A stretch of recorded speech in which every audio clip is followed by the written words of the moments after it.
আজ শহীদ হালিম লিয়াকত স্মৃতিবৃত্তি পরীক্ষায় চোনারগড় সরকারি কলেজে অনুষ্ঠিতব্য পরীক্ষায় যে সমস্ত ছাত্র ছাত্রীরা পরীক্ষা দিচ্ছেন, সকল পরীক্ষার্থীদের প্রতি আমার নিরন্তর ভালোবাসা এবং আন্তরিকতা, এবং সকল পরীক্ষার্থীদের উত্তরোত্তর উন্নয়ন কামনা করছি এবং সকলেই আগামীতে দেশ এবং জাতির উন্নয়নের কারিগর হোক এবং মানুষের কল্যাণে তারা নিবেদিত হোক এবং দেশ এবং জাতির জন্য তারা অনেক কল্যাণ বয়ে আনুক, সেই প্রত্যাশা রাখছি।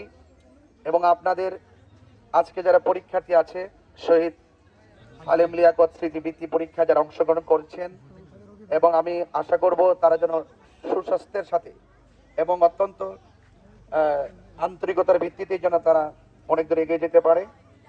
আর বিশেষ করে আপনারা যারা অভিভাবক এসেছেন, আপনাদের অভিভাবকের মধ্যে আমাদের মুসলমানদের অভিভাবক আছেন এবং সনাতন ধর্মী কমিউনিটির যারা আছেন, সকল অভিভাবকদের প্রতি আমার আন্তরিকতা, শ্রদ্ধা এবং আপনাদের খেদমতে এতটুকু আরজ করব। শুধু একটা কথাই বলবো যে আপনারা যারা মা হয়ে এসেছেন, মায়েদের কাছে আমার একটা দাবি, কারণ আমি আমার মায়ের অনেক ভক্ত। আমার মা আমাকে অনেক ছাত্র জীবনে অনেক প্রোটেক্ট করেছেন, অনেক উৎসাহ দিয়েছেন। আমি আশা করব আপনার সন্তানদেরকে আপনারা অনেক দূর লেখাপড়া করাবেন, অন্তত লেখাপড়াটা অনেক দূর করাবেন। যা কিছু করেন না করেন, ব্যাংকের মধ্যে টাকার মালিক বানানোর আগে ওই সন্তানটাকে নৈতিক শিক্ষার আলোতে আলোকিত করেন। দেখবেন একদিন এই ছেলে আপনার হয়ে, দেশের হয়ে, দশের হয়ে, দেশ এবং প্রবাসে তারা অনেক দূর এগিয়ে যাবে। সেটা কিন্তু তারা কিন্তু এখন এই যে বয়সটা, আজকে বৃত্তি পরীক্ষা যারা অংশগ্রহণ করেছে, এই বয়সটা কিন্তু তারা নিজের কিছু করতে পারবে না।